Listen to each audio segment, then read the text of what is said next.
I said I'm fine 4 times today, out loud, to 4 different people.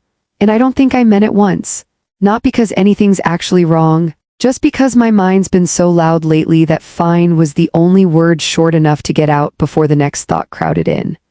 Hi, it's Emma. If this is your first time here, I make these for the nights when you don't want advice, you don't want a lecture, you just want someone to sit with you for a little while as your thoughts slow down. So that's what we're doing tonight. You don't need to have anything figured out. You can just listen. Here's the thing about a loud mind, it never announces itself with something dramatic. It's small. It's standing in the kitchen, tea going cold in your hand, replaying a text you sent an hour ago, wondering if it sounded weird. It's driving somewhere completely ordinary, the store, work, nowhere important, and suddenly you're rehearsing an argument that hasn't even happened yet. It usually doesn't start in a crisis.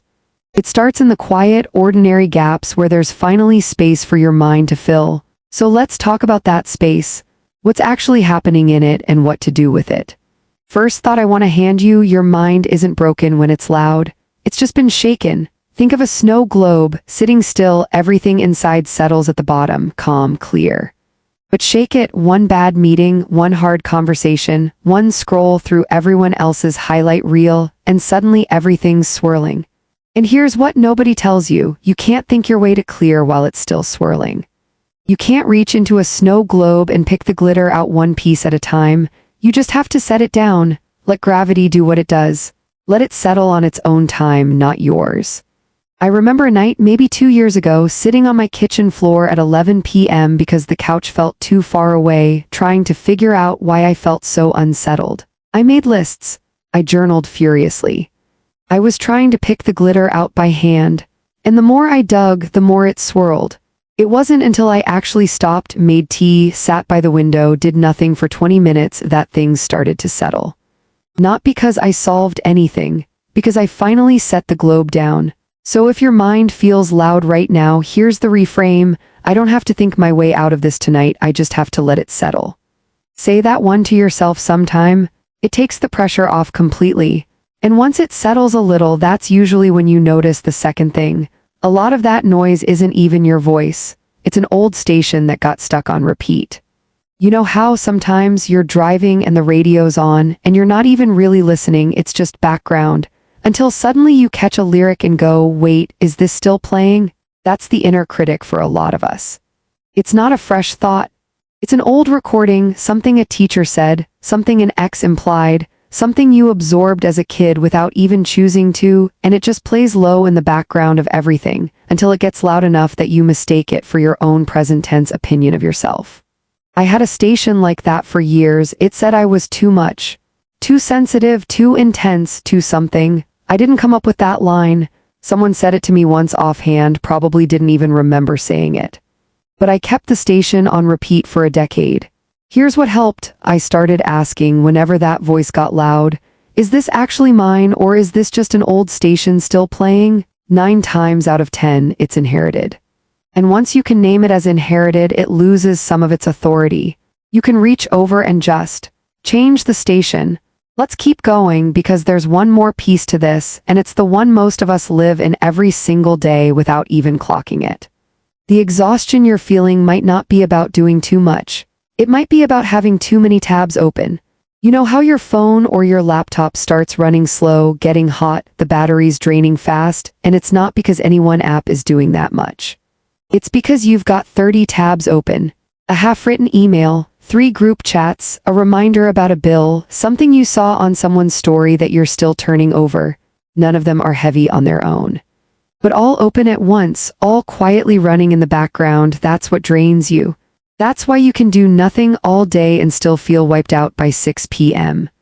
I used to feel guilty about being tired on days I didn't do much. Now I ask myself a different question, not what did I do today, but how many tabs have I had open? Usually the answer explains everything. Here's a small reframe for that one. I'm not lazy, I'm just overloaded, and overloaded is fixable. You can close tabs. You can't outdiscipline a mind that's simply running too many things at once. One more, and then we're going to shift into something a little different. Trying to control how everything turns out is usually what tires you out fastest, and it's also the one thing that never actually works. Have you ever held sand in your hand and closed your fist tight, trying to keep it all in? The tighter you squeeze, the faster it runs out between your fingers. But open your palm, hold it loosely, and somehow more of it stays. Control works almost backwards from how it feels like it should. The tighter the grip, the less you actually keep. I spent years gripping, trying to control how people saw me, how conversations would go, how the future would unfold if I just planned hard enough. And the tighter I held all of it, the more anxious and exhausted I got, and honestly, the less control I actually had. The moments I felt most steady were never the ones where I had everything locked down. They were the ones where I loosened my grip enough to just be in it. So, quiet thought for you, I don't have to hold this so tightly for it to be okay. Let your hand open a little, see what actually stays okay. Now I want to do something with you that I do with myself pretty often, especially on the loud nights. It's called Say It Kinder, because I've noticed the sentence in our head is rarely the honest one. It's the harshest possible version of the truth, so let's take a few of those and actually make them accurate. If your head says, "I'm so behind, everyone else has it figured out," say it kinder. "I'm exactly where I am, and that's allowed to be enough for today." If your head says, "I always mess things up," say it kinder. "I made a mistake." One, that's not the same thing as always. If your head says, "I should be handling this better," say it kinder. "I'm handling something hard, and hard things are, by definition, hard to handle." Notice none of those are lies. They're actually more accurate than the harsh version. The harsh version isn't more honest. It's just louder. Kinder isn't letting yourself off the hook, it's just finally telling the truth. And that brings me to the one line I really wanted to get to tonight. The thing underneath all four of those points, if you strip everything else away, you are not behind in your life, you are exactly in it. Sit with that one for a second, not behind in it. Right now, tonight, however tired or unsettled you feel, that's not a delay before your real life starts. This is it. This moment, tea going cold, mind still settling, this counts. You don't have to earn your way into being in your own life. You already are. I'm not going to give you 5 things to change tomorrow, just one, and it's small enough that you genuinely can't fail at it. Tonight, before you fall asleep, name one tab you can close. Just one. A text you've been meaning to send, a decision you've been circling, a worry you can set down until morning because there's nothing more to do about it tonight. You don't have to close it forever, just for tonight. That's it. That's the whole assignment. So let's gently gather what we talked about. Your mind isn't broken when it's loud, it's just been shaken. Set it down and let it settle. That critical voice isn't always yours. Sometimes it's just an old station still playing. You're allowed to change it. The tiredness isn't laziness, it's usually just too many tabs open, and tabs can be closed. And control, the tighter you grip it, the less you actually get to keep, so loosen your hand a little. And underneath all of it, you are not behind, you are exactly in it. Thank you for sitting here with me tonight, however your evening's been. If you want, tell me in the comments what's one tab you're closing tonight.